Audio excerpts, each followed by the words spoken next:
ಈ ಮಣ್ಣಿನಲ್ಲಿ ಸತ್ಯ ನ್ಯಾಯ ನೀತಿ ಧರ್ಮ ಇದೆಯಾ? ಅವಾಗ ಅವ್ರನ್ನ ಡಿಸ್ಟರ್ಬ್ ಮಾಡಕ್ ಹೇಳ್ತಾರೆ, ಸ್ವಲ್ಪ ತಡೆಯಕ್ ಹೋಗ್ತಾರೆ. ಅವಾಗ ಹೇಳ್ತಾರೆ, ಯಾರೂ ಮಾತನಾಡಬಾರದು, ಯಾರೂ ಮಾತನಾಡ್ಲಿಕ್ಕಿಲ್ಲ, ನಾನು ಅವರು ಮಾತ್ರ ಮಾತಾಡೋದು. ಈ ಮಣ್ಣಿನಲ್ಲಿ ನ್ಯಾಯ ನೀತಿ ಧರ್ಮ ಉಂಟಾ?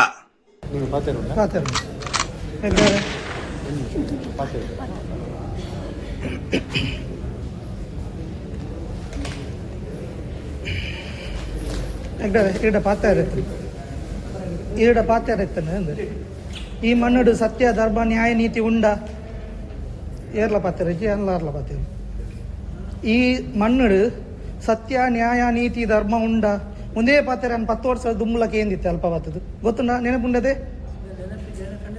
ಉಂಡದೆ ಬತ್ತಿ ಇತ್ತೇನು ಅವಾಗ ಪೂರ ಡೈರೆಕ್ಟ್ ಬರೋದು ಇತ್ತೇನು ಇತ್ತೆ ಮಾತ್ರ ಇನ್ಫ್ಲುಯೆನ್ಸ್ ಭಾಸ್ಕರನ್ನೇ ಕಾಲ್ ಮಂತ್ ಇತ್ಪೋಡು ಬಜರಂಗ ದಳದ ಮುತ್ತಜ ಆರು ಬಂಡೇರ ಅಂಡ ಕಾಲ್ ಮಂತ್ ಬಂಡೇರು ಅಂಚ ಮೀಟ್ ಮನ್ ಪಾರ ಆಪುಜಿಯಿಂದ ಐಕ್ಕೆ ಏನ್ರ ಬತ್ತಿ ನಾನು ಅತತ್ ಆರು ಪಡು ಅಂದವೇ ಯಾನಿತ್ತು ಏರ್ನಲ್ಲಿ ಇನ್ಫ್ಲುಯೆನ್ಸ್ ಹತ್ತು ಯಾನ್ ಇನ್ಫ್ಲುಯೆನ್ಸ್ ಬರ್ಬೋದು ಯಾನ್ ಡೈರೆಕ್ಟೇ ಬರ್ತೀನಿ ಐಕ್ ಅವ್ನು ಪಾತ್ರ ಎತ್ತಂಡು ಇಡ ಮಾತ್ರ ಪರ್ಸನಲ್ ಪಾತ್ರ ಎತ್ತಂಡು ಮಕ್ಕಳನ್ನ ಪೂರ ಏರ್ಲು ಉಪ್ಪರ ಬಲ್ಲಿ ಅವು ಈರ್ಲ ಯಾನ್ಲ ರೆಡಿ ಜನ ಪಾತ್ರ ಹಾಂ ಹಾಂ ಪೂಜಾ ದಯಗೆ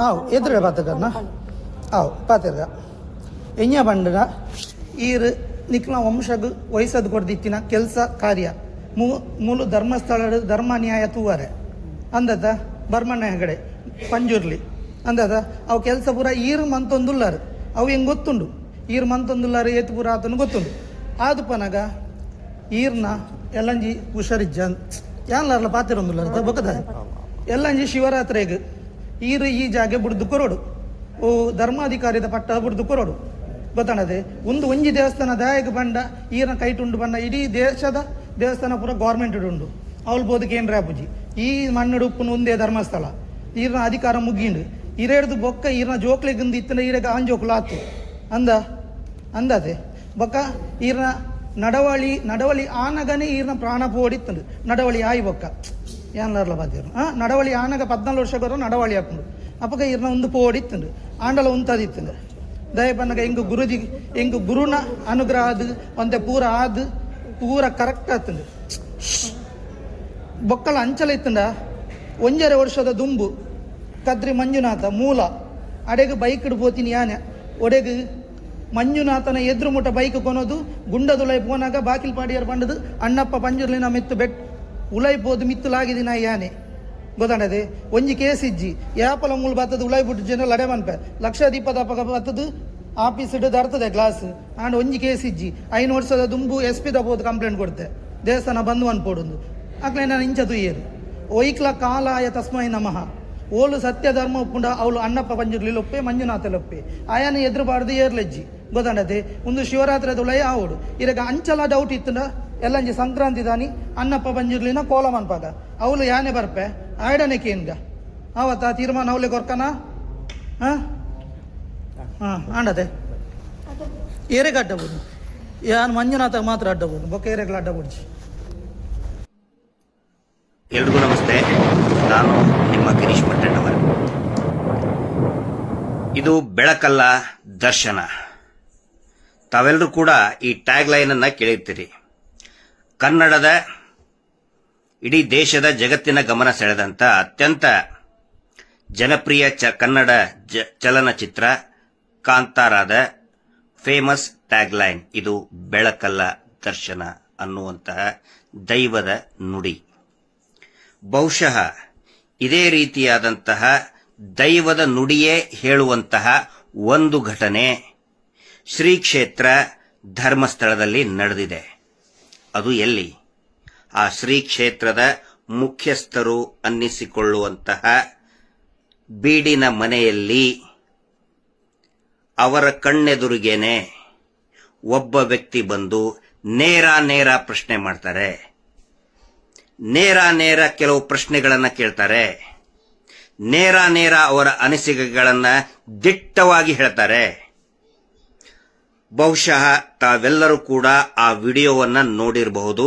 ನೋಡದೆ ಹೋಗಿದ್ರೆ ದಯವಿಟ್ಟು ನೋಡಿ ಮತ್ತು ನಿಮ್ಮೆಲ್ಲ ಸ್ನೇಹಿತರಿಗೂ ಕೂಡ ಎಲ್ಲಾ ಗ್ರೂಪ್ಗಳಿಗೂ ಕೂಡ ಶೇರ್ ಮಾಡಿ. ಈ ಸದ್ಯಕ್ಕೆ ಅದು ಸಾಮಾಜಿಕ ಜಾಲತಾಣದಲ್ಲಿ ವೈರಲ್ ಆಗ್ತಾ ಇರುವಂತಹ, ಅತಿ ಹೆಚ್ಚು ವೈರಲ್ ಆಗ್ತಾ ಇರುವಂತಹ ವಿಡಿಯೋ. ಆದರೆ ಆ ವಿಡಿಯೋದಲ್ಲಿ ಸಂಭಾಷಣೆ, ಮಾತುಗಳು, ವೀರೇಂದ್ರ ಜೈನ್ ಅವರಿಗೆ ಕೊಟ್ಟಂತಹ ಎಚ್ಚರಿಕೆಗಳು ತುಳು ಭಾಷೆಯಲ್ಲಿ ಇದೆ. ಹಿಂಗಾಗಿ ಸಾಕಷ್ಟು ಜನ, ಇಡೀ ಕರ್ನಾಟಕದ ಜನ ಕೇಳ್ತಾ ಇದ್ರು, ಇದನ್ನ ಕನ್ನಡದಲ್ಲಿ ಅನುವಾದ ಮಾಡಿ, ಇದನ್ನ ಕನ್ನಡದಲ್ಲಿ ತಿಳಿಸ್ಕೊಡಿ ಅಂತ ಹೇಳ್ತಾ ಇದ್ರು. ಅದಕ್ಕೆ ನಾನು ಒಬ್ಬ ನಮ್ಮ ತುಳುನಾಡಿನ ಸ್ನೇಹಿತರಿಗೆ ವಿನಂತಿ ಮಾಡಿಕೊಂಡೆ, ದಯವಿಟ್ಟು ಇದನ್ನ ಯಥಾವತ್ತಾಗಿ ಏನು ಸಂಭಾಷಣೆ ನಡೆದಿದೆ, ಏನು ಮಾತುಗಳು ಹೊರಬಂದಿದೆ, ಅದನ್ನ ಕನ್ನಡದಲ್ಲಿ ಯಥಾವತ್ತಾಗಿ ಅನುವಾದ ಮಾಡಿಕೊಡಿ ಅಂತ ಹೇಳಿದ್ದೆ. ಅದಕ್ಕಾಗಿ ಆ ಸ್ನೇಹಿತರು ಸಂಪೂರ್ಣ ಸಂಭಾಷಣೆಯನ್ನ ಕನ್ನಡದಲ್ಲಿ ಅನುವಾದ ಮಾಡಿದ್ದಾರೆ. ಅದನ್ನ ನಾನು ಓದಿ ಹೇಳಿ ಇದರ ಒಂದು ವಿಶ್ಲೇಷಣೆಯನ್ನ ಮಾಡ್ತಾ ಇದ್ದೀನಿ. ಬನ್ನಿ ನೋಡೋಣ ಏನೇನಿದೆ ಇದರಲ್ಲಿ. ಪ್ರಾರಂಭದಲ್ಲಿ ಆ ವ್ಯಕ್ತಿ ಹೇಳ್ತಾರೆ, ಒಳಗಡೆ ಹೋದ ನಂತರ, ಅಂದ್ರೆ ಏನು ಆ ದೇವಸ್ಥಾನದ ಧರ್ಮಾಧಿಕಾರಿ ಅನ್ನೋರು ಕೂತ್ಕೊಳ್ಳುವಂತಹ ಪೀಠ ಅಥವಾ ಪಟ್ಟ ಏನಿದೆ ಅಲ್ಲಿ ಎಂಟ್ರಿ ಆದ ತಕ್ಷಣನೇ ಅವರು ಸೇವಕ, ಯಾಕಂದ್ರೆ ಅವರು ಬಾಡಿ ಗಾರ್ಡ್ ಇರ್ತಾರೆ, ಹೆಜ್ಜೆ ಹೆಜ್ಜೆಗೂ ಕೂಡ ಬಾಡಿ ಗಾರ್ಡ್ ಇರ್ತಾರೆ. ಸೇವಕ ಕೇಳ್ತಾರೆ, ಮಾತಾಡ್ಲಿಕ್ಕೆ ಇದೆಯಾ? ಅವಾಗ ಆ ವ್ಯಕ್ತಿ ಹೇಳ್ತಾರೆ, ಹೌದು ಮಾತನಾಡಲಿಕ್ಕಿದೆ ಅಂತ. ಸೇವಕ ಹಾ ಅಂತ ಹೇಳ್ತಾರೆ. ಅನಾಮಿಕ, ಹೆಗಡೆ ಅವರೇ, ಈ ಮಣ್ಣಿನಲ್ಲಿ ಸತ್ಯ, ನ್ಯಾಯ, ನೀತಿ, ಧರ್ಮ ಇದೆಯಾ? ಕೇಳಲೇಬೇಕಾದಂತಹ ಮಾತು. ನಿರಂತರ ಕೊಲೆಗಳು ನಡೆದು, ಅತ್ಯಾಚಾರಗಳು ನಡೆದು, ದಬ್ಬಾಳಿಕೆ ನಡೆಯಿತು, ಭೂ ಹಗರಣಗಳು ನಡೆದು, ಮೀಟರ್ ಬಡ್ಡಿ ದಂಧೆ ಇಡೀ ರಾಜ್ಯಾದ್ಯಂತ 30 ವರ್ಷಗಳಿಂದ ನಿರಂತರವಾಗಿ ಅಕ್ರಮ ಮೀಟರ್ ಬಡ್ಡಿ ದಂಧೆ, ಅದು ಕೂಡ ಮಂಜುನಾಥ ಸ್ವಾಮಿಯ ಹೆಸರನ್ನ ಉಪಯೋಗಿಸಿ ದುರುಪಯೋಗ ಮಾಡಿ ಮಂಜುನಾಥ ಸ್ವಾಮಿಯ ಫೋಟೋವನ್ನ ಆ ಮೀಟರ್ ಬಡ್ಡಿ ದಂಧೆಯ ಪುಸ್ತಕದಲ್ಲಿಟ್ಟು ಅಮಾಯಕ ಜನರಿಂದ ರಕ್ತ ಹೀರಿದಂತೆ ಬಡ್ಡಿಯನ್ನ ಹೀರುವಂತ ಕೆಲಸ ನಡೆದಿದೆ. ಹಿಂಗಾಗಿ ಆ ಅಪರಿಚಿತ ವ್ಯಕ್ತಿ, ಅನಾಮಿಕ ವ್ಯಕ್ತಿ ಕೇಳ್ತಾರೆ, ಈ ಹೆಗ್ಗಡೆ ಅವರೇ, ಈ ಮಣ್ಣಿನಲ್ಲಿ ಸತ್ಯ, ನ್ಯಾಯ, ನೀತಿ, ಧರ್ಮ ಇದೆಯಾ? ಅವಾಗ ಅವ್ರನ್ನ ಡಿಸ್ಟರ್ಬ್ ಮಾಡಕ್ ಹೇಳ್ತಾರೆ, ಸ್ವಲ್ಪ ತಡೆಯಕ್ ಹೋಗ್ತಾರೆ. ಅವಾಗ ಹೇಳ್ತಾರೆ, ಯಾರೂ ಮಾತನಾಡಬಾರದು, ಯಾರೂ ಮಾತನಾಡ್ಲಿಕ್ಕಿಲ್ಲ, ನಾನು ಅವರು ಮಾತ್ರ ಮಾತಾಡೋದು. ಈ ಮಣ್ಣಿನಲ್ಲಿ ನ್ಯಾಯ, ನೀತಿ, ಧರ್ಮ ಉಂಟಾ? ಈ ಮಾತನ್ನು 10 ವರ್ಷಗಳ ಹಿಂದೆ ಕೇಳಿದ್ದೆ, ಅಲ್ಲಿ ಬಂದು ಗೊತ್ತಿದೆಯೇ? ನೆನಪಿಲ್ವೇ ಅಂತ ಆ ವ್ಯಕ್ತಿ ಕೇಳ್ತಾರೆ. ಅವಾಗ ಹೆಗ್ಗಡೆ ಅವರು ಹೇಳ್ತಾರೆ, ನೆನಪಿದೆ, ಖಂಡಿತ ಇದೆ ಅಂತ. ಇದರ ಅರ್ಥ, ಆ ವ್ಯಕ್ತಿ 10 ವರ್ಷಗಳ ಹಿಂದೆನೂ ಕೂಡ ಒಂದು ಸಂದೇಶವನ್ನ ಕೊಟ್ಟಿದ್ರು. ಅಂದ್ರೆ ಈ ವ್ಯಕ್ತಿ ಹೆಗ್ಗಡೆಯವರಿಗೆ ಅಪರಿಚಿತರಲ್ಲ, ಈ ಹಿಂದೆನೂ ಕೂಡ ಬಂದಿದ್ರು, ಮಾತನಾಡಿದ್ರು ಅನ್ನೋದು ಇದರಿಂದ ಬಹಳ ಸ್ಪಷ್ಟವಾಗಿ ಆಗುತ್ತೆ. ಯಾಕಂತ ಹೇಳಿದ್ರೆ ಸ್ವತಃ ವೀರೇಂದ್ರ ಹೆಗ್ಗಡೆ ಅವರೇ ಹೇಳ್ತಾರೆ, ಹೌದು ನನಗೆ ನೆನಪಿದೆ ಅಂತ ಹೇಳ್ತಾರೆ. ಹೆಗ್ಗಡೆ ಅವಾಗೆಲ್ಲ ನಾನು ನೇರವಾಗಿ ಬರುತ್ತಿದ್ದೆ, ಇವಾಗ ಮಾತ್ರ ಇನ್ಫ್ಲೂಯೆನ್ಸ್ ಭಾಸ್ಕರಣ್ಣ ಮಾಡಬೇಕು. ಬಜರಂಗ ದಳದ ಗೊತ್ತಾಗಿಲ್ವಾ? ಅವರು ಹೇಳಿದ್ರು ನನ್ನಲ್ಲಿ ಕಾಲ್ ಮಾಡಿ ಹಾಗೆ ಭೇಟಿ ಮಾಡಲು ಆಗಲ್ಲ ಅಂತೆ. ಅಂದ್ರೆ ಮುಂಚೆ ಎಲ್ಲ ನಾವು ನೇರವಾಗಿ ಬರ್ತಿದ್ವಿ, ನಿಮ್ ಜೊತೆಗೆ ಮಾತಾಡ್ತಿದ್ವಿ, ಯಾವಾಗ 10 ವರ್ಷದ ಹಿಂದೆ. ಆದ್ರೆ ಈಗ ಇನ್ಫ್ಲೂಯೆನ್ಸ್ ಮಾಡಿ ಬರಬೇಕೀಗ. ಭಾಸ್ಕರ್ ಅವ್ರು ಕೇಳಿ, ಭಾಸ್ಕರ್ ಅಂತ ಹೇಳಿದ್ರೆ ಬಜರಂಗ ದಳದ ಪ್ರಮುಖರು, ಅಲ್ಲಿದ್ದಂತಹ ಅವ್ರ ಜೊತೆಗೆ ಆತ್ಮೀಯರಾಗಿದ್ದಂಥವ್ರು. ಅವ್ರಿಗೆ ಕೇಳಿ ಅಂದ್ರೆ ಒಂದು ದಳ, ಒಂದು ಟೀಮ್ ಇದೆ ಈಗ. ಇಲ್ಲಿ ನಾವು ಬಜರಂಗ ದಳ ಅಂತ ನಾನು ಹೇಳೋದು ಸರಿ ಅನ್ಸೋದಿಲ್ಲ, ಯಾಕಂದ್ರೆ ಅವ್ರದೇ ಒಂದು ಪಟಾಲ ಇಟ್ಕೊಂಡಿದ್ದಾರೆ. ಅವ್ರಿಗೆ ಇನ್ಫ್ಲೂಯೆನ್ಸ್ ಮಾಡಿ ಅವರು ಅನುಮತಿ ತಗೊಂಡು ಬರಬೇಕು. ಯಾಕೆ ಈ ಬೆಳವಣಿಗೆ ಆಗಿದೆ ಅಂತ ಹೇಳಿದ್ರೆ, ಇತ್ತೀಚಿನ ದಿನಗಳಲ್ಲಿ ಕಳೆದ 2 ವರ್ಷ ಮತ್ತು ಕಳೆದ 6 ತಿಂಗಳಿನಲ್ಲಿ ಯಾರಾದ್ರೂ ಪತ್ರಕರ್ತರು ಬಂದು ನೇರ ಪ್ರಶ್ನೆ ಮಾಡಿಬಿಟ್ರೆ ಇವರಿಗೆ ಮಾತೇ ಬರಲ್ವಲ್ಲ. ಯಾರಾದ್ರೂ ಇನ್ನೇನಾದ್ರೂ ಕೇಳ್ಬಿಡ್ತಾರಾ? ಅದು ಭಯ ಅವರಿಗೆ. ಹಿಂಗಾಗಿ ಯಾರ್ದಾದ್ರೂ ಕಡೆ ಅಪಾಯಿಂಟ್ಮೆಂಟ್ ತಗೊಂಡು ಬರಬೇಕು. ಅದು ಈಗಿರತಕ್ಕಂತ ಪದ್ಧತಿ. ಅದನ್ನ ಅವರು ಅನಾಮಿಕ ವ್ಯಕ್ತಿ ಹೇಳ್ತಾರೆ. ನಾನು ಈಗ ಯಾರು ಇನ್ಫ್ಲೂಯೆನ್ಸ್ ನಿಂದ, ಅವಾಗ ಹೆಗಡೆ ಅವರು ಅದಕ್ಕೆ ಪ್ರತಿಕ್ರಿಯೆ ಕೊಡ್ತಾರೆ. ಅವರು ಹೇಳಿದ ಮಾತು ಕೇಳಿ ಬಂದಿದ್ದ, ಇಲ್ಲಿ ಎಲ್ಲರೂ ನೇರ ಬರುತ್ತಾರಲ್ಲ, ಈಗ ನೀವು ಯಾರ ಇನ್ಫ್ಲೂಯೆನ್ಸ್ ನಿಂದ ಬಂದದ್ದು ಅಂತ ಕೇಳ್ತಾರೆ ಹೆಗಡೆ ಅವರು. ಅವಾಗ ಅನಾಮಿಕ ವ್ಯಕ್ತಿ ಹೇಳ್ತಾರೆ, ನಾನು ಈಗ ಇನ್ನು ಯಾರ ಇನ್ಫ್ಲೂಯೆನ್ಸ್ ನಿಂದನೂ ಬಂದಿಲ್ಲ, ನೇರನೇ ಬಂದಿದ್ದೇನೆ. ನನಗೆ ನಿಮ್ಮಲ್ಲಿ ಪರ್ಸನಲ್ ಆಗಿ ಮಾತಾಡೋದಿದೆ, ಇಲ್ಲಿರುವ ಯಾರೂ ಇರಬಾರದು, ನಾವಿಬ್ಬರೇ ಇರಬೇಕು ಅಂತ ಹೇಳ್ತಾರೆ. ಅದಕ್ಕೆ ಸೇವಕ, ಅಲ್ಲಿದ್ದಂತ ಅವರ ಭಟರು, ಬಾಡಿಗಾರ್ಡ್ ಹೇಳ್ತಾರೆ, ಹಾಗೆ ಆಗುದಿಲ್ಲ, ಎದುರೇ ಮಾತಾಡಿ ಅಂತ ಹೇಳ್ತಾರೆ. ಆವಾಗ ಹೆಗಡೆ ಅವರು ಹೇಳ್ತಾರೆ, ಅವರು ಅದೇ ರೀತಿ ಹೇಳ್ತಾರೆ, ಹಾಗೆ ಆಗುವುದಿಲ್ಲ, ಎಲ್ಲರೂ ಇರುವಾಗ ಮಾತಾಡಿ, ಎಲ್ಲರ ಎದುರು ಮಾತಾಡುವ ವಿಷಯವೇ ಇದು, ಇಲ್ಲಿ ಹಾಗೆ ಹೇಳಿ ಅಂದ್ರೆ ಎಲ್ಲರೂ ಪರ್ಸನಲ್ ಹೋಗಿ ಮಾತಾಡುವಂತ ಅವಶ್ಯಕತೆ ಏನಿಲ್ಲ, ಎಲ್ಲರ ಎದುರುಗಡೆನೆ ಹೇಳಿ ಅಂತ ಹೆಗಡೆ ಅವರು ಹೇಳ್ತಾರೆ. ಆವಾಗ ನೆಕ್ಸ್ಟ್ ಅನಾಮಿಕ ವ್ಯಕ್ತಿ ಅವರು ಹೇಳ್ತಾರೆ, ನೀವು ನಿಮ್ಮ ವಂಶಕ್ಕೆ ವಹಿಸಿಕೊಟ್ಟಿದ್ದ ಕೆಲಸ ಕಾರ್ಯ ಇಲ್ಲಿ ಧರ್ಮಸ್ಥಳದಲ್ಲಿ ಧರ್ಮ ನ್ಯಾಯ ನೋಡಲು, ಹೌದಲ್ವಾ? ಭರಮಣ್ಣ ಹೆಗಡೆ ಪಂಜುರ್ಲಿ, ಹೌದಲ್ವಾ? ಹೌದಲ್ವಾ? ಆ ಕೆಲಸವೆಲ್ಲ ನೀವು ಮಾಡ್ತಾ ಇದ್ದೀರಿ, ನನಗೂ ಗೊತ್ತಿದೆ ನೀವು ಮಾಡ್ತಾ ಇದ್ದೀರಿ. ಆದರೆ ಇಷ್ಟೆಲ್ಲ ಅಂತ ನಂಗೆ ಎಷ್ಟೆಲ್ಲ ಆಗಿದೆ ಅಂದ್ರೆ ಏನೇನು ಆಗಿದೆ, ಏನೇನೋ ಅನಾಹುತಗಳು ಆಗಿದೆ, ಅನಾಚಾರಗಳು ಆಗಿದೆ, ಏನೆಲ್ಲ ಆಗಿದೆ ಅಂತ ಗೊತ್ತಿದೆ. ಹಾಗಿರುವಾಗ ನೀವು ಹುಷಾರಿಲ್ಲದಿರುವಾಗ ಅವಾಗ ಒಬ್ರು ಮತ್ತೆ ಡಿಸ್ಟರ್ಬ್ ಮಾಡ್ತಾರೆ, ನಡುವೆ ಮೂಗು ತುರ್ಸಕ್ ಬರ್ತಾರೆ ಅವರ ಸೇವಕರು. ಅವಾಗ ಹೇಳ್ತಾರೆ, ನಾನು ಮಾತನಾಡುವಾಗ ಮಧ್ಯದಲ್ಲಿ ಮತ್ತೆ ಯಾಕೆ ಎಂದು ಸೇವಕರಿಗೆ ಎಚ್ಚರಿಕೆಯನ್ನ ಕೊಡ್ತಾರೆ. ನೋಡಿ ಎಷ್ಟು ಕಾನ್ಫಿಡೆನ್ಸ್ ಇದ್ರೆ ಮಾತಾಡ್ತಾರೆ ಆ ವ್ಯಕ್ತಿ. ಅತ್ಯಂತ ಆತ್ಮವಿಶ್ವಾಸದಿಂದ ಹೇಳ್ತಾರೆ, ನಾನು ಅವರು ಮಾತಾಡ್ಬೇಕಾದ್ರೆ ನಡುವೆ ಯಾರು ಮಾತಾಡ್ಲಿಕ್ಕಿಲ್ಲ ಶ್ ಅಂತ ಹೇಳ್ತಾರೆ. ನಾಳಿದ್ದು ಶಿವರಾತ್ರಿಗೆ ನೀವು ಈ ಜಾಗ ಬಿಟ್ಟು ಕೊಡಬೇಕು. ಈ ಜಾಗ ಅಂತ ಹೇಳಿದ್ರೆ ಅದು ವೀರೇಂದ್ರ ಹೆಗ್ಗಡೆ ಅವರು ಕುಂತಹ ಪಟ್ಟ, ಅದನ್ನ ಬಿಟ್ಟು ಕೊಡಬೇಕು. ಧರ್ಮಾಧಿಕಾರಿ ಪಟ್ಟ ಬಿಟ್ಟು ಕೊಡಬೇಕು. ಧರ್ಮಾಧಿಕಾರಿ ಅಂತ ಹೇಳಿದ್ರೆ ಅದೊಂದು ಪಟ್ಟ, ಒಂದು ಸಿಂಹಾಸನ, ಒಂದು ಸ್ಥಾನಮಾನ, ಅದನ್ನ ಬಿಟ್ಟು ಕೊಡಬೇಕು ಅಂತ ನೇರವಾಗಿನೇ ಹೇಳ್ತಾರೆ. ಅವ್ರಿಗೇನು ಮುಜುಗರ ಆಗಲ್ಲ, ಪ್ರೈವೇಟ್ ನಲ್ಲಿ ಮಾತಾಡಕ್ಕೆ ಅವರು ಒಪ್ಪಲ್ಲ. ಆದ್ರೂ ಕೂಡ ಸುತ್ತಲೂ ಒಂದಿಷ್ಟು 10 ಜನ ಇದರಲ್ಲಿ ಅವರ ಮುಂದೆನೆ ಧರ್ಮಾಧಿಕಾರಿಯವರಿಗೆ ನೇರವಾಗಿನೇ ಹೇಳ್ತಾರೆ, ಯಾವುದೇ ಸಂಕೋಚ, ಮುಜುಗರ, ಅಳಕು, ಆತಂಕ ಇಲ್ಲದೇನೆ ಹೇಳ್ತಾರೆ, ನೀವು ಧರ್ಮಾಧಿಕಾರಿ ಪಟ್ಟ ಬಿಟ್ಟು ಕೊಡಬೇಕು. ಇದು ಒಂದು ದೇವಸ್ಥಾನ. ನೋಡಿ ಆ ವ್ಯಕ್ತಿ ಹೇಳ್ತಾರೆ, ಇದು ಒಂದು ದೇವಸ್ಥಾನ. ಆದರೆ ವೀರೇಂದ್ರ ಜೈನ್ ಅವರೇನಂತಾರೆ ಸುಪ್ರೀಂ ಕೋರ್ಟ್ನಲ್ಲಿ, ಇದು ದೇವಸ್ಥಾನನೇ ಅಲ್ಲ, ಇದು ನಮ್ದು ಇನ್ಸ್ಟಿಟ್ಯೂಟ್, ಇದು ಜೈನರು, ನಾವು ಜೈನರು ಇನ್ಸ್ಟಿಟ್ಯೂಟ್, ಇದು ದೇವಸ್ಥಾನಕ್ಕೂ ಇದಕ್ಕೂ ಸಂಬಂಧನೇ ಇಲ್ಲ. ಹಿಂದೂಗಳಿಗೆ ಇಲ್ಲಿ ಪೂಜೆ ಮಾಡುವ ಹಕ್ಕೇ ಇಲ್ಲ. ಯಾಕಂತ ಹೇಳಿದ್ರೆ ದೇವಸ್ಥಾನದ ಆಡಳಿತ, ಆರ್ಥಿಕ ವ್ಯವಸ್ಥೆ, ಎಷ್ಟು ದುಡ್ಡು ಬರ್ತಾ ಇದೆ, ಮುಜರಾಯಿ ಇಲಾಖೆ, ಇದರ ಮಾಹಿತಿ ಕೇಳಿದ್ರೆ ಮುಜರಾಯಿ ಇಲಾಖೆ ಇರೋದು ಹಿಂದೂಗಳಿಗ್ರಿ. ನಾವು ಜೈನರು, ಹಿಂದೂಗಳಿಗೂ ನಮಗೂ ಸಂಬಂಧನೇ ಇಲ್ಲ. ಇದು ನಮ್ಮ ಇನ್ಸ್ಟಿಟ್ಯೂಟ್, ಪ್ರೈವೇಟ್ ಖಾಸಗಿ ಇನ್ಸ್ಟಿಟ್ಯೂಟ್, ಸುಪ್ರೀಂ ಕೋರ್ಟ್ನಲ್ಲಿ ಹೇಳ್ತಾರೆ. ಅದಕ್ಕೆ ಈ ದೈವಾಂಶ ಸಂಭೂತ ವ್ಯಕ್ತಿ ಹೇಳ್ತಾರೆ, ಇದು ಒಂದು ದೇವಸ್ಥಾನ. ಯಾಕೆ ಎಂದು ಕೇಳಿದರೆ ಇದು ನಿಮ್ಮ ಕೈಯಲ್ಲಿ ಇದೆ. ಹೌದು, ಇದು ಅವ್ರ ಕೈಯಲ್ಲೇನೇ ಇದೆ, ವೀರೇಂದ್ರ ಹೆಗ್ಗಡೆ ಅವರ ಕೈಯಲ್ಲೇನೇ ಇದೆ. ಉಳಿದ ದೇವಸ್ಥಾನಗಳು ಸರ್ಕಾರದ ಕೈಯಲ್ಲಿ ಇದೆ, ಅಲ್ಲಿ ಹೋಗಿ ನಾನು ಹೇಳೋಕೆ ಆಗುವುದಿಲ್ಲ. ಈ ಮಣ್ಣಿನಲ್ಲಿ ಇರುವುದು ಇದುವೇ ಧರ್ಮಸ್ಥಳ. ನಿಮ್ಮ ಅಧಿಕಾರ ಮುಗಿಯಿತು. ನಿಮ್ಮಿಂದ ನಿಮ್ಮ ನಂತರ ನಿಮ್ಮ ಮಕ್ಕಳಿಗೆ ಅಂತ ಇದ್ದಿದ್ರೆ ನಿಮಗೆ ಗಂಡು ಮಕ್ಕಳು ಆಗ್ತಿತ್ತು, ಹೌದಾ ಅಲ್ವಾ? ಅಂದ್ರೆ ಇದು ನಿಮ್ಮ ಕೈಯಲ್ಲಿನೇ ಇರಬೇಕು. ಅಂದ್ರೆ ಪರ್ಮನೆಂಟ್ ಆಗಿ ಯಾವ ವ್ಯಕ್ತಿನೂ ಇರೋದಿಲ್ಲ, ನಾವು ಇರಲ್ಲ, ಜಗತ್ತಿನಲ್ಲಿ ಯಾರು ಕೂಡ ಪರ್ಮನೆಂಟ್ ಆಗಿರಲ್ಲ.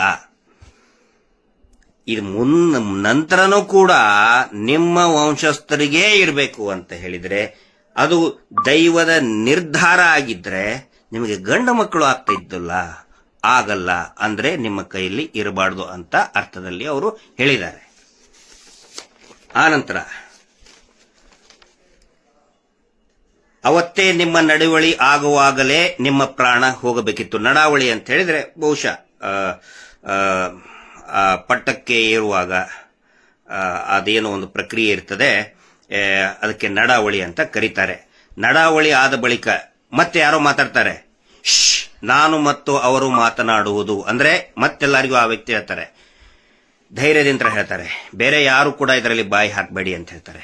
ಅವಾಗ ನಡಾವಳಿ ಆಗುವಾಗಲೇ, ನಡಾವಳಿ ಆಗೋದು 14 ವರ್ಷಕ್ಕೊಮ್ಮೆ, ಆವಾಗಲೇ ನಿಮ್ಮ ಪ್ರಾಣ ಹೋಗಬೇಕಿತ್ತು, ಅದು ನಿಲ್ಲಿಸಿಬಿಟ್ಟಿತ್ತು. ಯಾಕಂದ್ರೆ ನನ್ನ ಗುರುವಿನ ಅನುಗ್ರಹ ಆಗಿ ಪೂರ್ತಿ ಸರಿಯಾಗಿ ಆದ ಕಾರಣ ನಿಲ್ಲಿಸಿತ್ತು. ನನ್ನ ಬಹುಶಃ ಇದು ಮಾತು ಕೇಳಿದ್ರೆ ಬಹುಶಃ ಇವರು, ನಾನು ಅದೇ ಹೇಳ್ತಿದ್ದೀನಲ್ಲ, ವ್ಯಕ್ತಿ ಇರಬಹುದು, ಆದರೆ ಒಬ್ಬ ಇಷ್ಟೊಂದು ಕಾನ್ಫಿಡೆನ್ಸ್ ಇಂದ ಹೇಳ್ತಾ ಇದ್ದಾರೆ ಅಂತ ಹೇಳಿದ್ರೆ, ಈ ಮಾತುಗಳನ್ನ ನುಡಿದಂತವರು ದೈವಾಂಶ ಸಂಭೂತ, ದೈವ ಸಂಭೂತ ಅಂತ ನಾನು ಅನ್ಕೊಂಡಿದ್ದೀನಿ. ಮತ್ತು ಇದೇ ರೀತಿ ಅನೇಕ ಜನ ತುಳುನಾಡಿನ ಸ್ನೇಹಿತರು ಹೇಳ್ತಾ ಇದ್ದಾರೆ. ನಾನು ಈ ದೇವರ ಬಗ್ಗೆ ಜಾಸ್ತಿ ನನಗೆ ಅರಿವಿಲ್ಲ, ಅದಕ್ಕೆ ನಾನು ವಿನಂತಿ ಮಾಡ್ಕೊತಾ ಇದ್ದೀನಿ. ತುಳುನಾಡಿನ ಅನೇಕ ಜನ ತಜ್ಞರಿದ್ದಾರೆ, ಅವರು ಬರುವಂತಹ ದಿನಗಳಲ್ಲಿ ಇದರ ಬಗ್ಗೆ ವಿಶ್ಲೇಷಣೆ ಮಾಡಬೇಕು. ವಿಶೇಷವಾಗಿ ಮಹೇಶ್ ಶೆಟ್ಟಿ ತಿಮರೋಡಿಯವರು ಅಣ್ಣಪ್ಪ ಸ್ವಾಮಿಯ ನಿತ್ಯ ನಿರಂತರ ಸೇವಕರು, ಅಣ್ಣಪ್ಪ ಸ್ವಾಮಿಯ ಆರಾಧಕರು ಮಹೇಶ್ ಶೆಟ್ಟಿ ತಿಮರೋಡಿಯವರು. ಅದೇ ರೀತಿ ಏನು ನಿರಂತರವಾಗಿ ಹೋರಾಟವನ್ನ ಅನೇಕ ಜನ ಇದನ್ನ ಗಮನಿಸ್ತಾ ಬಂದಿದ್ದಾರೆ. ಅವರು ಕೂಡ ತುಳುನಾಡಿನ ಅನೇಕ ಜನ ತಜ್ಞರಿದ್ದಾರೆ ಈ ಕುರಿತಾಗಿ. ತಮ್ಮಣ್ಣ ಶೆಟ್ಟಿ ಇರಬಹುದು, ಆನಂತರ ನಮ್ಮ ಸೋಮನಾಥ್ ನಾಯಕರು ಇರಬಹುದು. ದಯವಿಟ್ಟು ಇದ್ರ ಬಗ್ಗೆ ಒಂದು ವಿಶ್ಲೇಷಣೆಯನ್ನ ಮಾಡಬೇಕು ಅಂತ ಹೇಳಿ ನಾನು ವಿನಂತಿ ಮಾಡ್ಕೊತಾ ಇದ್ದೇನೆ ಎಲ್ರಿಗೂ ಕೂಡ. ನಾನು ಬರೀ ಈ ಪ್ರಕರಣಗಳ ಬಗ್ಗೆ, ಇನ್ವೆಸ್ಟಿಗೇಷನ್ ಬಗ್ಗೆ, ಕಾನೂನಿನ ಲೋಪದೋಷಗಳ ಬಗ್ಗೆ, ತನಿಖಾ ಲೋಪದೋಷಗಳ ಬಗ್ಗೆ, ವ್ಯವಸ್ಥೆಯ ಬಗ್ಗೆ ಅರಿವಿದೆ, ಅಧ್ಯಯನದ ಅರಿವಿದೆ. ಬಟ್ ದೇವರ ಬಗ್ಗೆ ನನಗೆ ಅಷ್ಟೊಂದು ಅಧ್ಯಯನದ ಜ್ಞಾನ ಇಲ್ಲ. ಇನ್ನೊಬ್ರು ಹೇಳಿದ್ದನ್ನ ಕೇಳಿದ್ದೇನೆ, ಹಿಂಗಾಗಿ ಈ ವಿಷಯದಲ್ಲಿ ನಾನು ಪರ್ಫೆಕ್ಟ್ ಅಲ್ಲ. ದಯವಿಟ್ಟು ಅದಕ್ಕಾಗಿ ಯಾರು ನಮ್ಮ ತುಳುನಾಡಿನ ತಜ್ಞರಿದ್ದಾರೆ ಅವರು ಈ ಕುರಿತಾಗಿ ಮಾತಾಡಬೇಕಂತ ವಿನಂತಿ ಮಾಡ್ಕೊತಾ ಇದ್ದೀನಿ. ಮತ್ತೆ ಅಂದ್ರೆ ಅವ್ರು ಹೇಳ್ತಾರೆ, ನನ್ನ ಗುರುವಿನ ಅನುಗ್ರಹ ಆಗಿ ನಿಮ್ಮ ಸಾವನ್ನ ನಿಲ್ಲಿಸಿಬಿಟ್ಟಿತು ಅನ್ನೋ ಒಂದು ಮಾತನ್ನ ಅವ್ರು ಹೇಳ್ತಾರೆ. ಮತ್ತು ಹಾಗಿದ್ದರೆ 1.5 ವರ್ಷಕ್ಕಿಂತ ಮೊದಲು ಕದ್ರಿ ಮಂಜುನಾಥ ಮೂಲ, ಅಂದ್ರೆ ಧರ್ಮಸ್ಥಳದ ಮೂಲ ಮಂಜುನಾಥ ಸ್ವಾಮಿಯ, ಧರ್ಮಸ್ಥಳ ಮಂಜುನಾಥ ಸ್ವಾಮಿಯ ಮೂಲ ಅದು ಧರ್ಮಸ್ಥಳ ಅಲ್ಲ, ಅದು ಕದ್ರಿ ದೇವಸ್ಥಾನ ಅಂತ ಹೇಳ್ತಾರೆ. ಇಲ್ಲಿನೂ ಕೂಡ ಅವ್ರು ಹೇಳ್ತಾರೆ ಕದ್ರಿ ಮಂಜುನಾಥ ಮೂಲ. ಅಲ್ಲಿಗೆ ಬೈಕ್ನಲ್ಲಿ ಹೋಗಿದ್ದು ನಾನೇ ಬೈಕ್ನಲ್ಲಿ ಹೋಗಿದ್ದೆ. ಎಲ್ಲಿಗೆ? ಮಂಜುನಾಥನ ಎದುರು ಬೈಕ್ ಕೊಂಡೋಗಿ ಅಲ್ಲಿ ಗರ್ಭಗುಡಿಯ ಒಳಗೆ ಬಾಗಿಲು ಹಾಕಿದರು ಎಂದು ಅಣ್ಣಪ್ಪ ಪಂಜುರ್ಲಿಯ ಎದುರು ಒಳಗೆ ಹೋಗಿ ಮೇಲೆ ಹಾರಿದವನು ನಾನೇ. ಈ ಘಟನೆ 1.5 ವರ್ಷದ ಹಿಂದೆ ನಡೆದಿತ್ತು ಅಂತ ಹೇಳ್ತಾರೆ. ಒಂದೇ ಒಂದು ಕೇಸ್ ಇಲ್ಲ, ಯಾವತ್ತೂ ಬಂದು ಇಲ್ಲಿ ಒಳಗೆ ಬಿಡಲಿಲ್ಲ ಅಂದ್ರೆ ಗಲಾಟೆ ಮಾಡ್ತೇನೆ. ನೋಡಿ ಅವ್ರು ಎಷ್ಟು ಅಂದ್ರೆ ಫರ್ಮ್ ಇದ್ದಾರೆ. ಅಕಸ್ಮಾತ್ ಅಂದ್ರೆ ಈ ತರ ಹಠವಾದಿಗಳು ಮತ್ತೆ ಬಹಳ ನಿಶ್ಚಲ ಮನಸ್ಸಿನಲ್ಲಿ ಇರುವಂತವ್ರು ಮಾತ್ರ, ಗಟ್ಟಿ ಮನಸ್ಸು ಇರುವಂತವ್ರು ಮಾತ್ರ ಈ ರೀತಿ ಮಾತಾಡ್ತಾರೆ. ನಾನು ನಮ್ಮ ದೇವರಗುಡ್ಡದಲ್ಲಿ, ಮೈಲಾರಲಿಂಗದಲ್ಲಿ ಗೊರಪ್ಪುಗಳು ಈ ತರ ಮಾತಾಡೋದನ್ನ ನಾನು ಕೇಳಿದ್ದೇನೆ. ಬಹಳ ನಿಷ್ಠುರವಾಗಿ ಇರೋಂಥವ್ರು ಮಾತ್ರ ಈ ತರ ಪದಗಳನ್ನ ಬಳಸ್ತಾರೆ. ಅವ್ರು ಹೇಳ್ತಾರೆ, ಒಂದೇ ಒಂದು ಕೇಸ್ ಇಲ್ಲ ನನ್ನ ಮೇಲೆ, ನಾನು ಗಲಾಟೆ ಮಾಡ್ತೇನೆ. ಒಂದು ವೇಳೆ ನೀವು ನನಗೆ ಬರೋದಕ್ಕೆ ಅವಕಾಶ ಮಾಡಿ ಕೊಡಲಿಲ್ಲ ಅಂತ ಹೇಳಿದ್ರೆ ನಾನು ಗಲಾಟೆ ಮಾಡ್ತೇನೆ. ಹಿಂದೆನೂ ಮಾಡಿದ್ದೇನೆ, ಆದ್ರೆ ಒಂದು ಕೇಸು ನನ್ನ ಮೇಲೆ ಆಗಿಲ್ಲ. ಲಕ್ಷ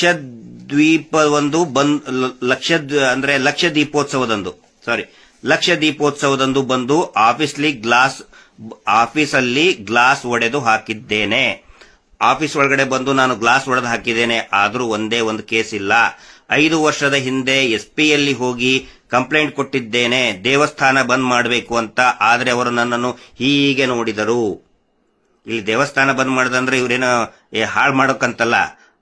ಇಲ್ಲಿ ಈ ಮಾತು ಯಾಕೆ ಹೇಳ್ತಾರ ಅಂತ ಹೇಳಿದ್ರೆ, ಇಲ್ಲಿ ದೇವರು ಅಂತ ಹೇಳಿದ್ರೆ ಇಂತಲ್ಲಿ ನ್ಯಾಯ ಇರಬೇಕು. ನೆಕ್ಸ್ಟ್ ಹೇಳ್ತಾರೆ ನೋಡಿ, ಅದಕ್ಕೇನೆ ಎಕ್ಸ್ಪ್ಲನೇಷನ್ ಕೊಡ್ತಾರೆ ಅವರು.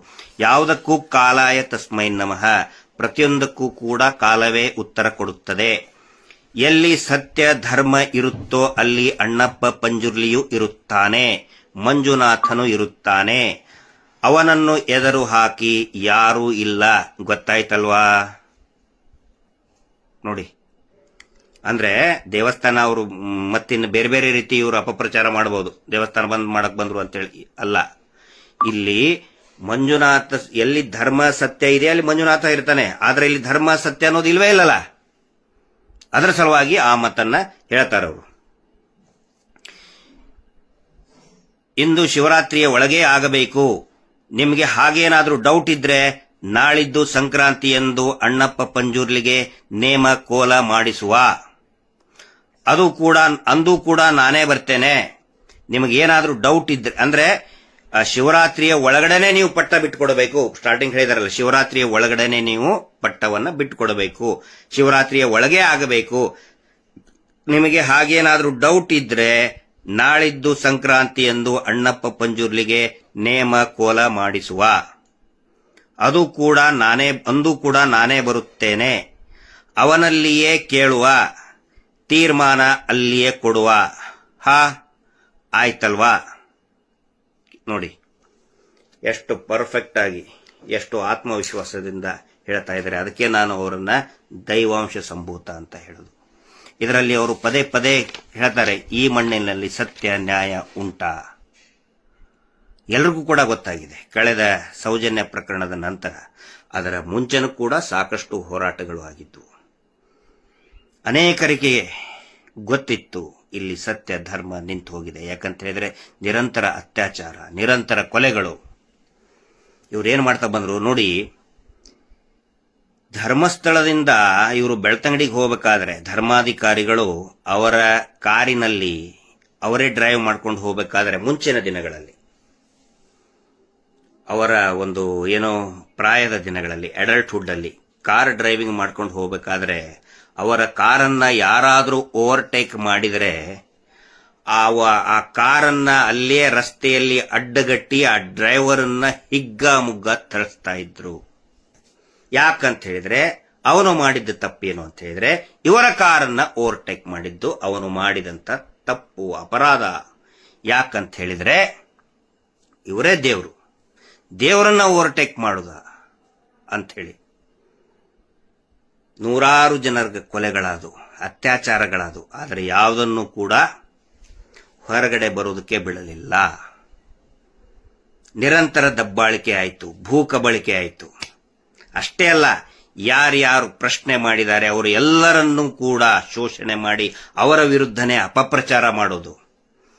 ಈಗ ಮಾಡ್ತಾ ಇದ್ದಾರಲ್ಲ ನಮ್ಮ ಮೇಲೆ, ನಿರಂತರವಾಗಿ ಕೇಸ್ ಹಾಕೋದು. ಯಾರು ಪ್ರಶ್ನೆ ಮಾಡ್ತಾರೆ ಸತ್ಯವನ್ನ ಮುಚ್ಚಿಡೋದಕ್ಕೆ. ನೋಡಿ, ನಿನ್ನೆ ನ್ಯಾಯಾಲಯದಲ್ಲಿ ಇವ್ರು ಹೇಳ್ತಿದ್ರಲ್ಲ, ಇದು ಷಡ್ಯಂತ್ರ, ದೇವಸ್ಥಾನದ ವಿರುದ್ಧ ಅಪಪ್ರಚಾರ, ಆ ಚಿನ್ನಯ್ಯನ ಬಗ್ಗೆ, ಚಿನ್ನಯ್ಯನನ್ನ ಇವರೇ ಕರ್ಕೊಂಡು ಬಂದ್ರು, ಇವರೇ ಏನೋ ಮಾಡಿದ್ರು ಅಂತೇಳಿ. ನಿನ್ನೆ ಆ ಚಿನ್ನಯ್ಯ ಅವನೇ ಬಂದು, ಅಂದ್ರೆ ಅವನ ಜೊತೆಗೆ ಯಾರು ಇವರು ನೇಮಕ ಮಾಡಿದಂತಹ ದುಬಾರಿ ವಕೀಲ CV ನಾಗೇಶ್ ಜೊತೆಗೆ ಆ ಚಿನ್ನಯ್ಯ ತನ್ನ ಹೆಂಡತಿ ಜೊತೆಗೆ ಬರ್ತಾನೆ. ಅವ್ರ ಜೊತೆಗೆ ಆ ಅಡ್ವೊಕೇಟ್ ಜೊತೆಗೆ ಬರ್ತಾನ್ರಿ. ಯಾವ ಅಡ್ವೊಕೇಟು? ವೀರೇಂದ್ರ, ಆ ದೇವಸ್ಥಾನದ ವೀರೇಂದ್ರ ಜೈನ್. ಆ ದೇವಸ್ಥಾನದ ಟ್ರಸ್ಟಿನ ಮಾಲೀಕರು ಅಪಾಯಿಂಟ್ ಮಾಡಿದಂತಹ ಲಾಯರ್ ಜೊತೆಗೆ ಚಿನ್ನಯ್ಯ ಬಂದು ಅವನ ಅಡ್ವೊಕೇಟ್ ಮುಖಾಂತರ ಇವರನ್ನೇ ಸಂತ್ರಸ್ತರನ್ನ ಮಾಡಿ, ದೇವಸ್ಥಾನದ ಮಾಲೀಕರನ್ನ ಸಂತ್ರಸ್ತರನ್ನ ಮಾಡಿ ಅಂತ ಹೇಳ್ತಾನೆ. ಬಹಳ ಸ್ಪಷ್ಟವಾಗಿ ಆಗತ್ತಲ್ಲ ಇದರಿಂದ ಯಾಕೆ ಉಲ್ಟಾ ಹೊಡೆದ ಅಂತ ಹೇಳಿ. ಅವನು ಯಾರ ಕಂಟ್ರೋಲ್ನಲ್ಲಿ ಇದ್ದಾನೆ ಈಗ? ಅವನು ಉಲ್ಟಾ ಹೊಡಿಬೇಕಾದ್ರೆ ಅವನನ್ನ ಯಾರು ಕಂಟ್ರೋಲ್ನಲ್ಲಿ ತಗೊಂಡಿದ್ದಾರೆ ಅಂತೇಳಿ. ಯಾವ ವ್ಯಕ್ತಿ ಇಲ್ಲಿ ಅತ್ಯಾಚಾರ, ಕೊಲೆ ಆದಂತ ಶವಗಳನ್ನ ಹೂತ್ ಹಾಕಿದ್ದೇನೆ ಅಂತೇಳಿ ನ್ಯಾಯಾಲಯಕ್ಕೆ ಹೇಳಿಕೆ ಕೊಟ್ಟಂತಹ ವ್ಯಕ್ತಿ 1.5 ತಿಂಗಳು ಆದ ನಂತರ ಅದೇ ನ್ಯಾಯಾಲಯಕ್ಕೆ ಹೋಗಿ ನಾನು ಸುಳ್ಳು ಹೇಳಿದ್ದೇನೆ ಅಂತ ಹೇಳಿದಂತಹ ವ್ಯಕ್ತಿ ನಿನ್ನೆ ಅವನದೇ ಅಡ್ವೊಕೇಟ್ ಮುಖಾಂತರ, ಅಂದ್ರೆ ಸರ್ಕಾರಿ legal help aid, legal aid cell ಅಂತ ಇರ್ತದೆ ಪ್ರತಿ ಇದರಲ್ಲಿ. ಯಾರಿಗೆ ಬಿಲೋ ಪಾವರ್ಟಿ ಲೈನ್ ಅಲ್ಲಿ ಇರ್ತಾರೆ, ಬಡವರು ಇರ್ತಾರೆ, ಸ್ವಂತ ಲಾಯರ್ನ ಎಂಗೇಜ್ ಮಾಡಕ್ ಆಗುದಿಲ್ಲ, ಅವರಿಗೆ ಡಿಸ್ಟ್ರಿಕ್ಟ್ ಲೀಗಲ್ ಏಡ್ ಸೆಲ್ ನಿಂತರ ಅಡ್ವೊಕೇಟ್ ಅನ್ನ ಕೊಡ್ತಾರೆ, ಸರ್ಕಾರ ಕೊಡ್ತದೆ. ಆ ಅಡ್ವೊಕೇಟ್ ಹೇಳ್ತಾರೆ, ಈ ಚಿನ್ನಯ್ಯನ ಪರವಾದಂತಹ ಅಡ್ವೊಕೇಟು ಚಿನ್ನಯ್ಯ ಬರ್ತಾನೆ CV ನಾಗೇಶ್ ಅವರ ಜೊತೆಗೆ. CV ನಾಗೇಶ್ ಯಾರು? ವೀರೇಂದ್ರ ಜೈನ್ ದೇವಸ್ಥಾನದ ಟ್ರಸ್ಟ್ ನವರು ಎಂಗೇಜ್ ಮಾಡಿದಂತ ದುಬಾರಿ ವಕೀಲರು. ಅವರ ಜೊತೆಗೆ ಬಂದು ಹೇಳ್ತಾನೆ, ದೇವಸ್ಥಾನದ ಮಾಲೀಕರು ಯಾರಿದ್ದಾರೆ ಅವರು ಸಂತ್ರಸ್ತರು, ನಾವು ಸಂತ್ರಸ್ತರು ಅಂತ ಅವ್ರು ಹೇಳ್ಕೊತಾ ಇದ್ದಾರೆ. ಅವರಿಗೆ ಸಪೋರ್ಟ್ ಆಗಿ ಇವನು ಹೇಳ್ತಾನೆ. ಇದರಿಂದ ಬಹಳ ಕ್ಲಿಯರ್ ಆಗಿ ಗೊತ್ತಾಗುತ್ತೆ ಯಾರು ಉಲ್ಟಾ ಹೊಡಿಸಿದ್ರು ಅವನ್ನ, ಯಾರ ಕಂಟ್ರೋಲ್ ನಲ್ಲಿದ್ದಾನೆ, ಬಹಳ ಸ್ಪಷ್ಟವಾಗಿ ಗೊತ್ತಾಗುತ್ತೆ. ಬಹುಶಃ ಇದನ್ನೆಲ್ಲ ಗಮನಿಸಿರ್ಬೇಕು ಆ ಮಹಾನುಭಾವ ಪುಣ್ಯಾತ್ಮ ವ್ಯಕ್ತಿ, ನಿನ್ನೆ ನೇರವಾಗಿ ಪ್ರಶ್ನೆ ಮಾಡಿದಂತ ವ್ಯಕ್ತಿ. ಸತ್ಯ ಧರ್ಮ ನ್ಯಾಯ ಇದೆಯಾ ಅಂತ ಹೇಳ್ಕೊಂಡು ನಿರಂತರವಾಗಿ ಕೊಲೆಗಳನ್ನ ಮಾಡಿ ಮೀಟರ್ ಬಡ್ಡಿ ದಂಧೆ ರೀ, ಪ್ರತಿ ವಾರ ಕಲೆಕ್ಟ್ ಮಾಡಿ ಸಾಯ್ತಾನೆ ಇದ್ದಾರೆ, ಆತ್ಮಹತ್ಯೆ ಮಾಡ್ಕೊಳ್ತಾನೆ ಇದ್ದಾರೆ. ಪ್ರಶ್ನೆ ಮಾಡಿದ್ರೆ ದೇವಸ್ಥಾನಕ್ಕೆ ಅಪಪ್ರಚಾರ ಮಾಡ್ತೀರಿ ಅಂತೇಳಿ. ಪುಣ್ಯಕ್ಕೆ ಜೆಫ್ರಿ ಎಸ್ಟೀನ್ ಏನಿದಾನಲ್ಲ, ದೊಡ್ಡ ಮಟ್ಟದಲ್ಲಿ ಇಡೀ ಜಗತ್ತಿನಾದ್ಯಂತ ಅತಿ ಗಣ್ಯ ವ್ಯಕ್ತಿಗಳ ಮುಖವಾಡವನ್ನ ಬಯಲು ಮಾಡ್ತಾ ಇದೆ ಜೆಫ್ರಿ ಎಪ್ಸ್ಟೀನ್ ಫೈಲ್ಸ್. ಬಹುಶಃ ಅವನ ಹತ್ರ ಯಾವುದೇ ದೇವಸ್ಥಾನ ಶೀಲ್ಡ್ಗೋಸ್ಕರ, ರಕ್ಷಣೆಗೋಸ್ಕರ ಯಾವುದೇ ದೇವಸ್ಥಾನನೋ ಚರ್ಚೋ ಇದ್ದಿದ್ದಿಲ್ಲ. ಇದ್ದಿದ್ರೆ ಬಯಲಾಗ್ತಾ ಇದ್ದಿದ್ದಿಲ್ಲ. ಧರ್ಮಸ್ಥಳ ಗ್ರಾಮದಲ್ಲಿ ನಡೆದಂತಹ ಅನೇಕ ಹತ್ಯೆಗಳು ಕೂಡ ಈ ಜೆಫ್ರಿ ಎಪ್ಸ್ಟೀನ್ ಫೈಲ್ನೇ ಹೋಲ್ತವೆ. ಬರುವಂತ ದಿನಗಳಲ್ಲಿ ಅದನ್ನು ನಾನು ವಿಶ್ಲೇಷಣೆ ಮಾಡಿ ತೋರಿಸ್ತಾ ಇದ್ದೀನಿ. ಏನು ಇವ್ರದೊಂದು ಅಡ್ಡೆ ಇದೆಯಲ್ಲ, ಮಸಾಜ್ ಪಾರ್ಲರ್, ನಿಸರ್ಗ ಚಿಕಿತ್ಸಾಲಯ ಅಂತ ಹೇಳ್ಕೊಂಡು, ಎಲ್ಲಿ ಸೌಜನ್ಯಾಳನ್ನ ಎತ್ಕೊಂಡು ಹೋಗಿ ಅತ್ಯಾಚಾರ ಮಾಡಿ ಕೊಲೆ ಮಾಡಿ ಅಲ್ಲಿಂದ ಕೆಲವೇ ಕೆಲವು ಮೀಟರ್ಗಳಲ್ಲಿ ಎಸೆದು ಹಾಕಿದಾರಲ್ಲ, ಆ ಸ್ಥಳ, ಆ ಅಡ್ಡೆಯಲ್ಲಿ ನಿರಂತರವಾಗಿ ಅನೇಕ ಯಾವ ರೀತಿ ಆ ಎಪ್ಸ್ಟೀನ್ ಫೈಲ್ನಲ್ಲಿ, ಆ ಐಲ್ಯಾಂಡ್ನಲ್ಲಿ ಅನೇಕ ಹೆಣ್ಣು ಮಕ್ಕಳಿಗೆ ಹಿಂಸೆ ನೀಡ್ತಿದ್ರು, ಲೈಂಗಿಕ ಶೋಷಣೆ ನಡೀತಾ ಇತ್ತು. ಅದೇ ರೀತಿಯಲ್ಲಿನೇ ಈ ರಾಜ್ಯದ, ದೇಶದ ಅನೇಕ ರಾಜಕಾರಣಿಗಳು ಅಲ್ಲಿ ಬಂದು, ಸೆಲೆಬ್ರಿಟಿಗಳು ಅಲ್ಲಿ ಬಂದು ಚಿಕ್ಕ ಹೆಣ್ಣು ಮಕ್ಕಳ ಶೋಷಣೆ ಮಾಡಿದ್ದಾರೆ. ಆ ಶೋಷಣೆಗೆ ಒಳಗಾದಂತ ಅನೇಕ ಚಿಕ್ಕ ಹೆಣ್ಣು ಮಕ್ಕಳನ್ನ ಕೊಂದು ಬಿಸಾಡಿದ್ದಾರೆ. ಬರುವಂತ ದಿನಗಳಲ್ಲಿ ಅದನ್ನು ಎಕ್ಸ್ಪ್ಲೇನ್ ಮಾಡ್ತೇನೆ. ಇದೆಲ್ಲವನ್ನು ಕೂಡ ಅನೇಕ ಜನ ಗಮನಿಸ್ತಾ ಇದ್ದಾರೆ. ನಾವು ಮಾತಾಡೋದಕ್ಕೆ ಅವಕಾಶ ಇದೆ, ನಾವು ಮಾತಾಡ್ತಾ ಇದ್ದೀವಿ. ಆದರೆ ಮಾತನಾಡದೇ ಇರುವಂತವರು, ತಮ್ಮ ಮುಖವನ್ನ ಬಹಿರಂಗವಾಗಿ ತೋರಿಸದೇ ಇರುವಂತವರು ಅನೇಕ ಜನ ಧರ್ಮಸ್ಥಳದಲ್ಲಿ ನ್ಯಾಯ ಸಿಗಬೇಕು, ಮತ್ತೆ ಸತ್ಯ ಧರ್ಮ ಪ್ರತಿಷ್ಠಾಪನೆ ಮಾಡಬೇಕು ಅಂತೇಳಿ ಅನೇಕ ಜನ ಎಲೆಮರೆಯ ಕಾಯಿಯಾಗಿ ಕೆಲಸ ಮಾಡ್ತಾ ಇದ್ದಾರೆ. ಅದರಲ್ಲಿ ಈ ವ್ಯಕ್ತಿಯು ಕೂಡ ಒಬ್ಬರು. ಕೊನೆಯದು ನೋಡಿ, ಕೊನೆಯ ಲೈನ್ ಎಲ್ಲರೂ ಕೇಳಲೇಬೇಕು. ಇಷ್ಟೆಲ್ಲ ಹೇಳಿದ ಮೇಲೆ ಸೇವಕ, ಅವರ ಬಾಡಿ ಗಾರ್ಡ್ ಹೇಳ್ತಾನೆ, ಅಡ್ಡ ಬೀಳಿ ಅಂತ. ಅವ್ರಿಗೆ ನೋಡಿ,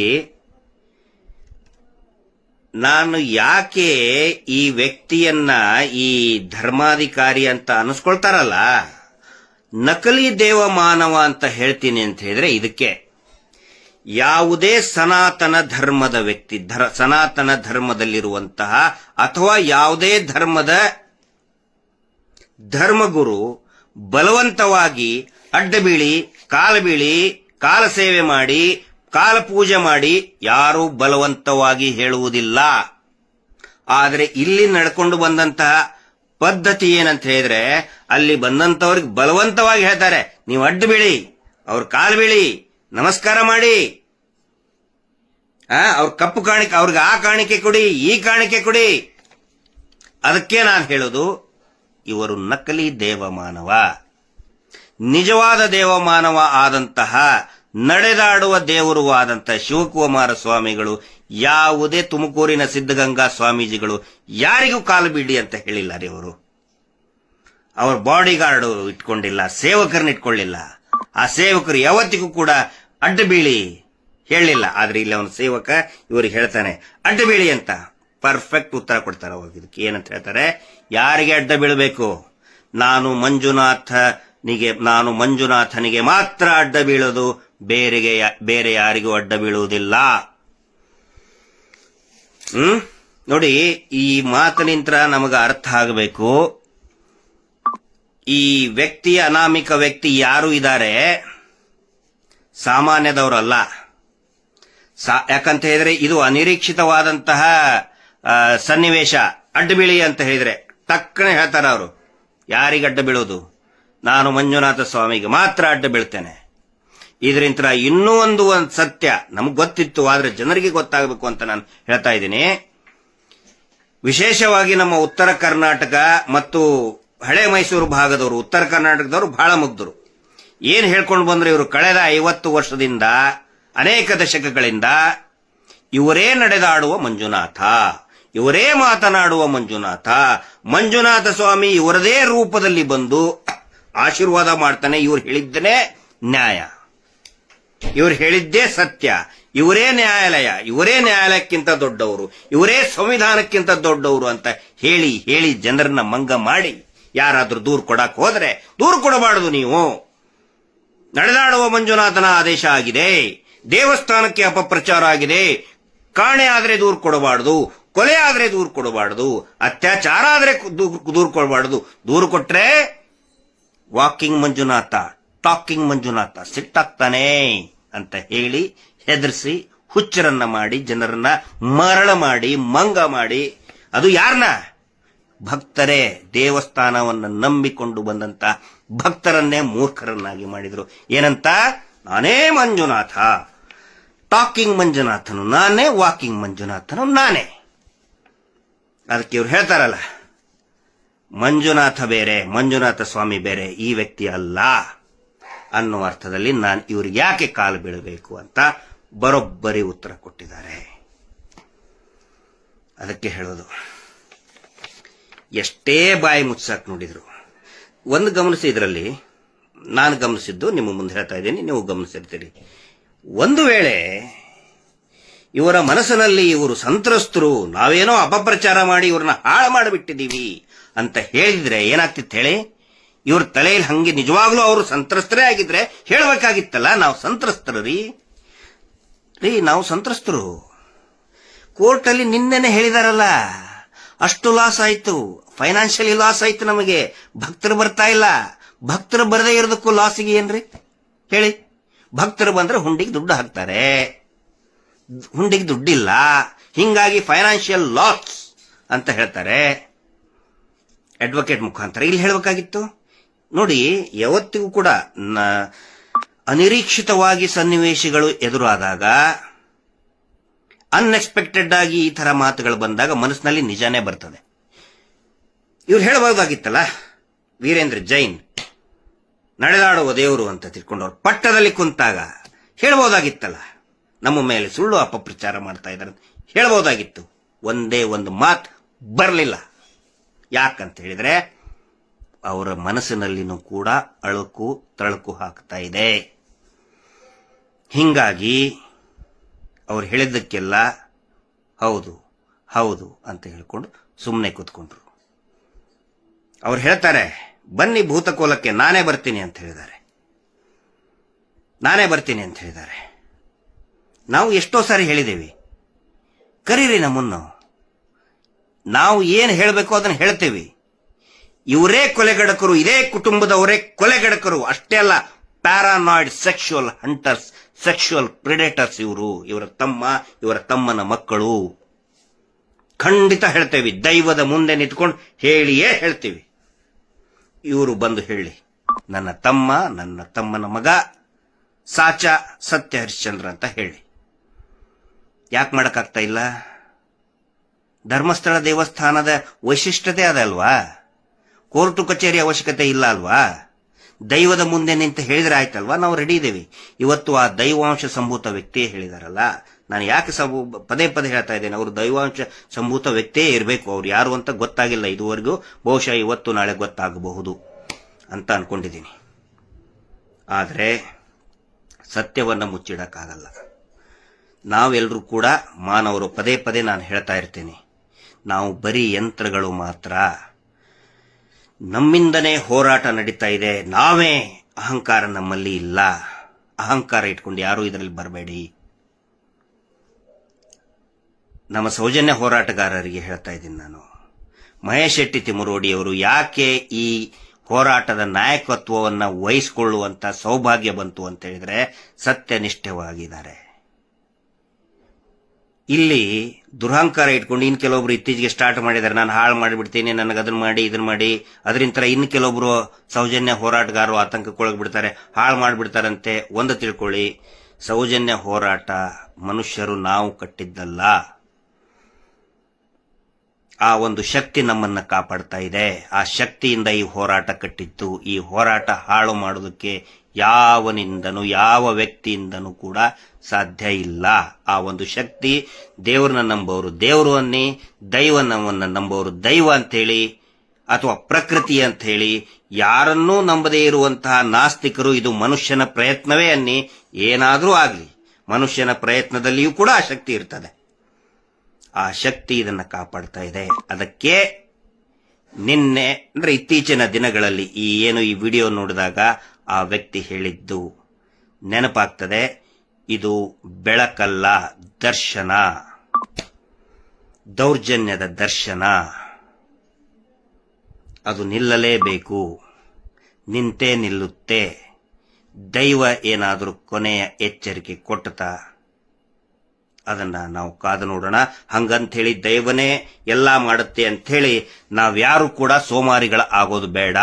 ನಮ್ಮ ಮಾನವ ಪ್ರಯತ್ನ, ನಾವು ಜನಸಾಮಾನ್ಯರ ಪ್ರಯತ್ನ ಇದೇ ರೀತಿ ನಿರಂತರವಾಗಿ ಸಾಗಲಿ. ನಮ್ಮ ಕರ್ತವ್ಯವನ್ನ ನಾವು ಮಾಡೋಣ. ಪ್ರತಿಫಲ ಏನು ಸಿಗುತ್ತೋ ಅದು ಆ ಸೌಜನ್ಯ ಶಕ್ತಿಗೆ ಬಿಟ್ಟಿದ್ದು, ಆ ದೈವಕ್ಕೆ ಬಿಟ್ಟಿದ್ದು, ದೇವರಿಗೆ ಬಿಟ್ಟಿದ್ದು ಅಂತ ಹೇಳ್ತಾ, ದಯವಿಟ್ಟು ಈ ಒಂದು ವಿಶ್ಲೇಷಣೆ, ಇದರ ಯಥಾವತ್ತಾಗಿ ಕನ್ನಡ ಅನುವಾದವನ್ನ ನನ್ನ ಇನ್ಸ್ಟಾಗ್ರಾಮ್ನಲ್ಲಿನೂ ಕೂಡ ಹಾಕೊಂಡಿರ್ತೇನೆ. ದಯವಿಟ್ಟು ಸಾಧ್ಯವಾದಷ್ಟು ಜನರಿಗೆ ತಲುಪಿಸಿ. ಯಾಕಂತ ಹೇಳಿದ್ರೆ ಟಿವಿ ಚಾನಲ್ ಅವರು ಇದನ್ನ ಹೇಳಲ್ಲ ರೀ. ಅವ್ರು ಯಾಕೆ ಹೇಳ್ತಾರೆ?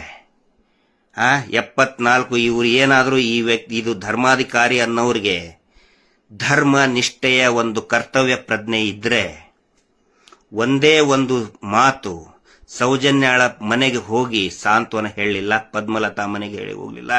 74 ಶವಗಳ ಬಗ್ಗೆ ಹೈಕೋರ್ಟ್ನಲ್ಲಿ ವಾದ ಆಗಬೇಕಾದ್ರೆ ಅದು ತನಿಖೆ ಆಗಬೇಕು ಅಂತ ಒಂದೇ ಒಂದು ಮಾತು ಆಡಿಲ್ಲ, ಒಂದೇ ಒಂದು ಹೇಳಿಕೆಯನ್ನ ಕೊಟ್ಟಿಲ್ಲ. ಆ ಹೇಳಿಕೆ ಕೊಡದು ಹೋಗ್ಲಿ, ಅದರ ಬಗ್ಗೆ ಪ್ರಚಾರ ಮಾಡಬೇಡಿ ಅಂತ ಹೇಳಿ ಟಿವಿ ಚಾನಲ್ ಹೇಳಿ ಬಂದು ಮುಟ್ಟಿಸಿದ್ದಾರೆ. ಆದರೆ ಆ ಶಕ್ತಿಯ ಮಾತನ್ನ, ಬಾಯಿಯನ್ನ ಮುಚ್ಚಕ್ಕೆ ಇವ್ರ ಕಡೆಯಿಂದ ಆಗಲ್ಲ. ತಮ್ಮೆಲ್ಲರ ಒಂದು ಸಹಕಾರ, ಬೆಂಬಲ, ಎಲ್ಲಾ ದೌರ್ಜನ್ಯಗಳ ಪ್ರತಿಬಿಂಬ ಆಗಿರುವಂತಹ ಸೌಜನ್ಯ ಹೋರಾಟಕ್ಕೆ ತಮ್ಮೆಲ್ಲರ ಒಂದು ಸಹಕಾರ ಇರಲಿ ಅಂತ ಹೇಳ್ತಾ, ಜಸ್ಟಿಸ್ ಫಾರ್ ಸೌಜನ್ಯ. ನಮಸ್ತೆ.